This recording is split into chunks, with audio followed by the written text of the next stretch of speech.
Alala ko nun kapag may mahalagang bagay na mangyayari sa amin, si mama ko kani-kanino nang hihiram ng cellphone. Malang may remembrance kami sa nangyari ng mga oras na yun, kaso minsan wala kaming mahanap. Ngayong araw nga mga mare, si tatay nakahuli ng malilit na isda tapos ng bulik. Halos isang buwan na rin ata yung huli ni tatay na paghuli ng isda. Wala sila ate Ana, saka si kuya EJ, galing pa yun ng Nobay Ecija, dumayo sa atin para mapicturean tayo. At ayun na nga, sinunimula ng mga mare at ang kapatid ko ang nauna. Tingnan niyo naman, ang ganda ng kapatid ko lalo ngayon. Maya nga, tawa ng tawa kasi nahihiya siya. Tinan mo, alam na kung paano mag-posing. Tapos niya nga mga mare, si mama naman ang sumunod. Masuot ang ngipin ni mama ngayon. Tingnan niyo, nakangiti na naman siya. Ayan na nga, tinuturo na. Tinuturuan ko na nga rin yung likod niya, ituwid niya. Tanga ng mga ngiti ni mama, tingnan niyo naman, kita lahat ng ngipin. Naplang pagmasdan ni mama, kala mo walang pinagdaanan. Sobrang saya ko lang, hindi ko na makikita si mama nang nilalait ng ibang tao.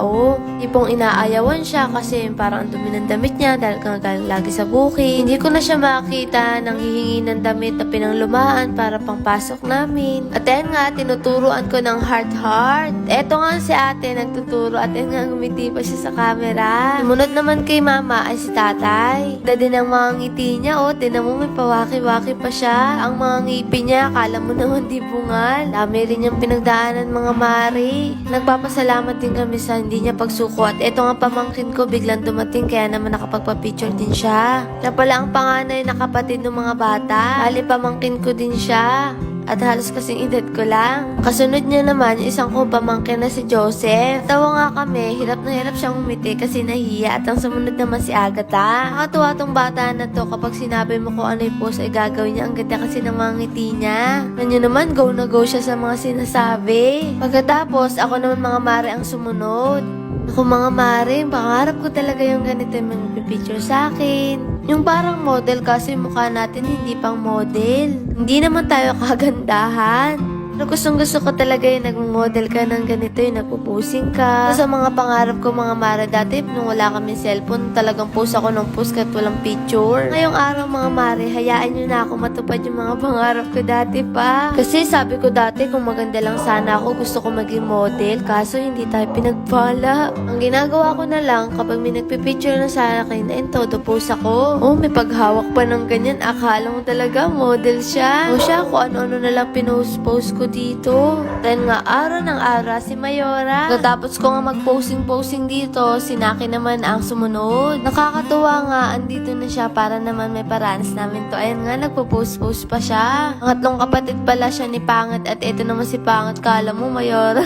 Ang tuwa naman kami kasi kung ano ginagawa. Ayan o, si Don Ranje. Nakakatawa nga mga mare, kung ano pinagdaanan niya, pinagdaanan ko din. Kaya naman nagkasundo talaga kami dalawa. At galing kami pareha sa mahirap, talaga nang sumikap kami sa buhay. Halos 3 taon kami nagbablog mga mare kasi sinukuan namin yun. Wala kami sa sitwasyon namin ngayon. Nakakatuwa, naging lakas namin ng isa't isa kapag napanghihinaan na kami ng loob. Minsan palagi namin sinasabi, salamat kasi hindi ka sumuko. Tapos nga, kami naman ni Pangat ang nagpicture. Nakakatuwa lang na lahat ng bagay na to nararanasan namin magkasama na dati isang pangarap lang. Inigilig yarn. Yung mga tao kasing mindset, mag-asawa ka ng mayaman para makaahon ka. Pero ang pananaw ko naman, okay lang na mahirap basta marunong magsumikap at may pangarap. Tapos, sabay niyong tutuparin nyo na magkasama. Mas masarap yun sa pakiramdam na pinaghirapan nyo parehas. Di pa mapapasabi kayo sa isa't isa na buti na lang hindi tayo sumuko, buti na lang nandito tayo para sa isa't isa. Naman naalala mo noon yung mga ganito lang tayo, nakakapaglugo lang tayo sa gilid-gilid, tuhog-tuhog. Tapos ngayon, kumakain na tayo sa masarap na kainan. Kung dati iniisip natin kung paano tayo makakaraos sa araw-araw, ngayon kahit papano ay nabibili na natin yung mga gusto natin. Ganun yung masarap sa pakiramdam eh, yung parehas kayong galing sa walang-wala tapos hanggang sa nagkaroon kayo ay nandun pa rin kayo sa isa't isa. At talagang nagpapasalamat din ako sa Diyos na nagkakilala kami ni Pangi. Sa dami namin pinagdaan ng pagsubok, eto pa rin kaming matatag. Nakaparesa namin natutulungan yung mga magulang namin na akala namin imposible.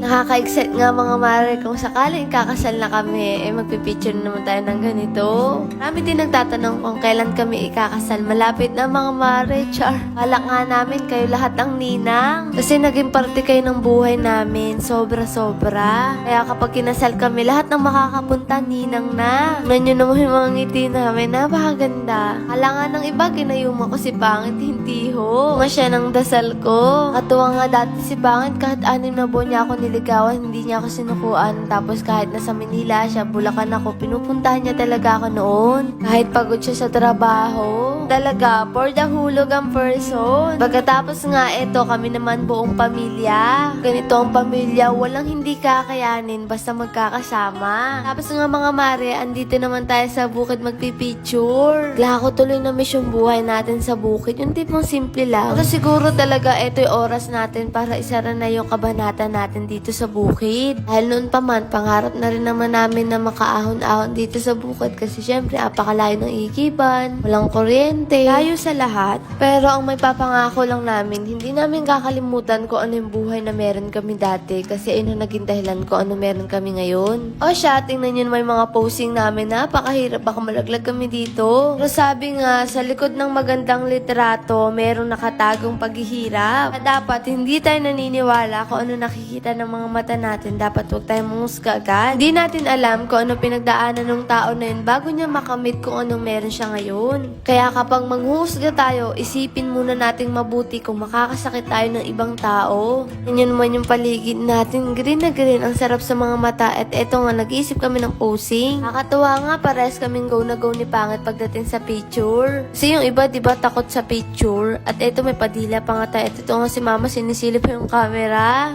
Ay for the picture yan, ngiti-ngiti naman ang mga person. O siya, kunyari, may tinuturo tayo. Natatawa nga ako mga mare, paano ba naman kasi nasisilaw na talaga ako? At grabe lang, excited na ako makita niya yung picture natin. Tingnan niyo naman pagtingin-tingin pang dalawang to. Grabe lang din tiyaga ng mga photographer. Tingnan niyo naman, ang hirap din talaga ng trabaho nila para makakuha ng magandang anggulo. Eto nga si Mama, o tingnan niyo naman. Tatanong po pala ako saan galing yung mga damit natin, padala po yan ng quality clothing shop. Ganda nga ng mga damit nila, mukha kaming matangkad. Yan naman yung kapatid ko, ang ganda ng mga ngiti niya, para talaga siyang model. Ang kailan lang umiiyak yan dahil nga tinutukso siyang kung ano-anong masasakit na salita. Ngayon naman, nagugustuhan na siya ng mga tao. Kasi nagagandahan ang mga tao sa kanya kasi ang ganda naman talaga ng mukha niya. At eto nga sila Mama naman ang sunod. Nakatuwa nga ngayon, hindi LQ yung dalawa, parehas nakangiti kasi minsan mga mare si Mama, lagi nakasimangot yan. Ano ba naman kasi si tatay napakapalabiro, si Mama hindi, pikunin. Habang aso't pusa na hindi magkasundo, nasa paligid nila ay sanay na sa kung paano nila turingin ng isa't isa. Natuwa lang pagmasdan na kompleto na naman tayo for today's video. Lagi ko ang panalangin sa Diyos, okay lang na mahirap basta magkakasama kami. Siyempre magkakasakit, ayoko yung mga mari, nakikitang may sakit yung mga magulang ko. Hanapin yung kapatid ko, nawawala. Paano pa naman kasi kakulan niya na tong palay kaya halos di mo siya makita kung di siya gagalaw. At eto naman, bigla ko tuloy na miss yung mga panahon na kayang-kaya ko pang makipaglaro. Tipong wala pa akong niisip na responsibilidad sa buhay. Eto ang dalawang magkapatid, sila naman, tingnan nyo ang ganda nila pagmasdan. Alam mo magkasing edad sila pero hindi ang layo ng agot ng dalawa na yan. Siyempre magpapatalo ba tayong magkapatid? At eto nga, nagmumodel ang mga taong to. Alam mo hindi nag-aaway pero kahit na nag-aaway kami, mahal na mahal namin ang isa't isa. Kumbaga, ang kapatid mo talaga ang magiging sandala mo sa lahat ng oras. Kasagsagan ng init mga mare, buti na lang dito maaliwalas at mahangin kaya hindi mo mararamdaman. Katapos nga kami naman ni Pangit, kunyari papusan ko siya at muntik pa nga kami malaglag na dalawa. Paano ba naman kasi napakagbigat ni Pangit tapos yung pilapil napakaliit lang. Kaya ayun, ako na lang pinasan ni Pangit, ayan na, pinasan niya na ako. Ting-konti na lang, malalaglag na kami, napakalit ba naman ng pilapil. At eto nga, may pagpicture na si Kuya at eto kunyari naglalakad daw kami. Kunyari din, may tinuturo daw ako kay Pangit at hindi naman tumingin si Pangit. For the pasan yan at sumunod naman eto mga pamangkin ko, ang kukit nilang magkakapatid. Nagtatanong po pala ako ilan magkakapatid itong mga pamangkin ko, 10 sila. Nakakatuwa nga sa mga magulang nila kasi kahit marami sila, magkakasama sila. At hirap sa buhay. At eto ngayon dalawa, nag-feature din silang dalawa. Akala mo naman love team, char. For the picture yan, at sumunod nga kami nila